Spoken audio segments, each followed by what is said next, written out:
আসসালামু আলাইকুম, সবাইকে স্বাগত জানাচ্ছি ফ্রেজ অ্যান্ড ইডিয়মস শেখার আরেকটি আয়োজনে। আমরা আজকে শিখব কার্ড দ্বারা গঠিত ফ্রেজ অ্যান্ড ইডিয়মসগুলো। সো আমরা একটু খেয়াল করি কার্ড দ্বারা কি কি রয়েছে। আচ্ছা, প্রথমটি আমরা খেয়াল করছি সেটি হচ্ছে কাট এ সরি ফিগার। সো এটা আমরা আক্ষরিক অনুবাদ করে আমরা অ্যান্সার করতে পারি, মানে আক্ষরিক অর্থ দিয়ে আমরা অ্যান্সার করতে পারি। সেটি হচ্ছে কাট মানে হচ্ছে কাটা, এ হচ্ছে একটি, সরি মানে হচ্ছে দুঃখিত বা খারাপ, আর ফিগার মানে হচ্ছে কি সংখ্যা। তার মানে আমরা বলতে পারি কাটে সরি ফিগার মানে হচ্ছে খারাপ একটি সংখ্যা কাটা।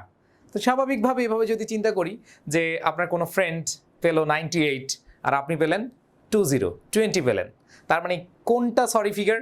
অবশ্যই কি 20টা। তার মানে পরীক্ষার হলে বা কোনো কাজে আপনি যদি খারাপ ফলাফল করেন সেক্ষেত্রে আমরা বলতে পারি বা আপনি বলতে পারেন যে খারাপ ফলাফল করা ইংলিশ হচ্ছে কাটে সরি ফিগার। তো আমাদের মনে রাখতে হবে কাটে সরি ফিগার অর্থ হচ্ছে খারাপ ফলাফল করা, মেক ব্যাড রেজাল্ট।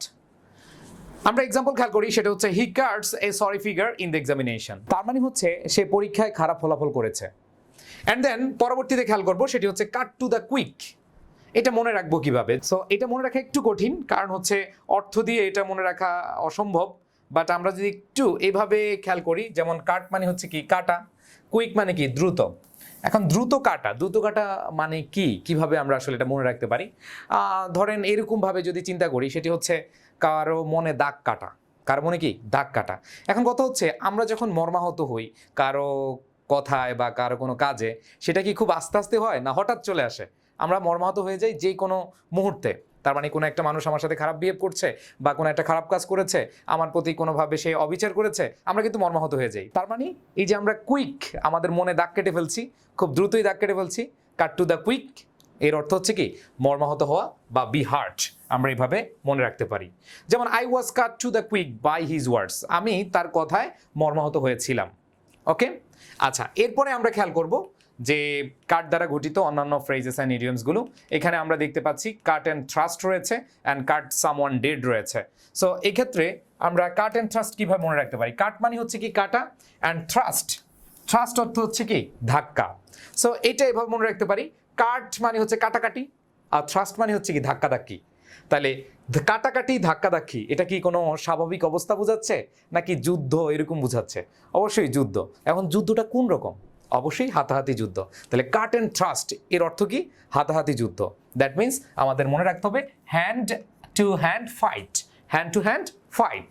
ওকে, এবার একটু খেয়াল করবো example, they were involved in a cut and thrust for a trifling matter. তার মানে হচ্ছে একটা তুচ্ছ ব্যাপার নিয়ে তারা হাতাহাতি যুদ্ধে জড়িয়ে পড়লো। ওকে, আচ্ছা, এরপরে দেখবো কাট সামওয়ান ডেড। কাট সামওয়ান ডেড এটা কিভাবে মনে রাখতে পারি? কাট মানে হচ্ছে কি কাটা, সামওয়ান ডেড, ডেড মানে হচ্ছে কি মৃত। সো এখানে আমরা এই কাট মানে কাটা বুঝবো না, এটা আমরা মনে করা অর্থে মনে রাখতে পারি এভাবে যে কাট সামওয়ান ডেড, কাউকে কি মৃত মনে করা। যদি আমরা এরকমভাবে খেয়াল করি যে কোন একজন পরিচিত মানুষ আছে, তাকে দেখলাম কিন্তু দেখেও আমি না দেখার ভান করলাম, মানে তাকে ভাবলাম যে ও সে তো পৃথিবীতে নাই, সে কে নাকি। ঠিক আছে, ধরুন আমার সামনে যে হীরা চলতেছে, এখন আমি হীরাকে খুব ভালোভাবেই চিনি, কিন্তু আমি যখন চিন্তা করলাম মনের ভিতরে একটা বিষয় নিয়ে আসলাম যে হীরা মারা গেছে, দূর, এটা হীরা আমি চিনবো না বা আমি পরিচয় দিব না। সেই যে না চেনার বান এটা আমি করছি। সো না চেনার বান যে করছি এটা হচ্ছে কি কাট সামওয়ান ডেড, কাউকে কি মনে করা, সেটা হচ্ছে মৃত মনে করা। তো সেক্ষেত্রে আমাদের মনে রাখ কাট সামওয়ান ডেড এর অর্থ হচ্ছে না চেনার ভান। এবার একটু খেয়াল করি, on my way to school I meet an old friend of mine. তার মানে হচ্ছে আমি যখন আমার স্কুলে গিয়েছিলাম, আমার দেখা হয়েছিল আমার একজন স্কুলের বন্ধুর সাথে, বাট কিন্তু I didn't have enough time. তার মানে হচ্ছে আমার হাতে ছিল না, টু ওয়েস্ট মানে হচ্ছে আমার অপচয় করার সময় ছিল না, অ্যান্ড সুতরাং so I had to cut him dead, এবং তাই আমি কি করলাম তাকে না চেনার ভান করেছিলাম। ওকে, তার মানে আমরা যে এক্সাম্পলটা দিয়েছি সেই এক্সাম্পলের সাথে আমাদের এই এক্সাম্পলটা মোটামুটি মিল রয়েছে। তাহলে কাট সামওয়ান ডেড অর্থ কি না চেনার ভান। এরপর আমরা খেয়াল করব কাট অ্যান্ড রাইট। আচ্ছা, কাট অ্যান্ড রাইট এর অর্থ হচ্ছে কি অপরিবর্তনীয় সিদ্ধান্ত। ওকে, তো কাট অ্যান্ড রাইট এর বিষয়টা হচ্ছে অপরিবর্তনীয় সিদ্ধান্ত। সো আমরা কিছু কিছু বিষয় জানি, বিশেষ করে আমাদের সংবিধান বলি অথবা আমাদের জন্ম মৃত্যু বিয়ে, এগুলো হচ্ছে কি অপরিবর্তনীয়, এগুলো আমরা চাইলেই সিদ্ধান্তগুলো কি পরিবর্তন করতে পারি না। সো এই জায়গাটায় আমরা ইউজ করতে পারি কাট অ্যান্ড রাইট। সো আমরা এক্সাম্পল খেয়াল করি, no cut and write policy will do here. তার মানে কোনো অপরিবর্তনীয় সিদ্ধান্ত এখানে আসবে না। ওকে, সো আমরা মাথায় রাখবো কাট অ্যান্ড রাইট মানে হচ্ছে কোনো কাটাকাটি করা যাবে না, এটা অপরিবর্তনীয় সিদ্ধান্ত, এটা যা আছে তাই থাকবে। ওকে, আচ্ছা, এই ছিল আমাদের কার্ড দ্বারা গঠিত ফ্রেজ অ্যান্ড ইডিয়মসগুলো। এবার আমরা দেখব প্র্যাকটিস, যে আমাদের আসলে কি ধরনের প্রশ্ন আসতে পারে এবং আমরা পারি কিনা সেটাই খেয়াল করব। এখানে রয়েছে কাট এ সরি ফিগার সিগনিফাইস। ওকে, একটু সবাই ট্রাই করবেন, যারা ক্লাসটা মনোযোগ দিয়ে করেছেন তারা একটু ট্রাই করবেন এর অর্থ কি।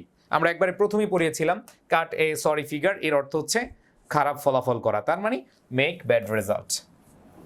ওকে, এরপরের কোয়েশ্চেনটা আমরা একটু খেয়াল করব, সেটি হচ্ছে কাট টু দ্য কুইক। একটু মনে পড়ে কিনা দেখেন তো, দ্রুতই কাটাকাটি করা, মনের মধ্যে দাগ কাটা, দেখি আমরা পারি কিনা। Cut to the quick, I think যারা মনোযোগ দিয়েছেন তারা অ্যান্সার করতে পেরেছেন। আমরা একটু খেয়াল করি, to cut into pieces, to cut quickly, to cut at reasonable, to hurt intensely, তার মানে হচ্ছে তীব্রভাবে কি মর্মাহত করা। সো আমরা এখানে অ্যান্সারটা দিব কি D number option. So our correct answer will be D. So এই ছিল কার্ড দ্বারা গঠিত ফ্রেজ অ্যান্ড ইডিয়মসগুলো। আশা করি আপনাদের ভালো লেগেছে। আমাদের আগের যে ক্লাসগুলো আছে, আমাদের ফ্রেজ অ্যান্ড ইডিয়মসের যে সিরিজ রয়েছে, আশা করি সেগুলো দেখছেন। আপনাদের মতামত জানাবেন যে আপনাদের কেমন লাগছে।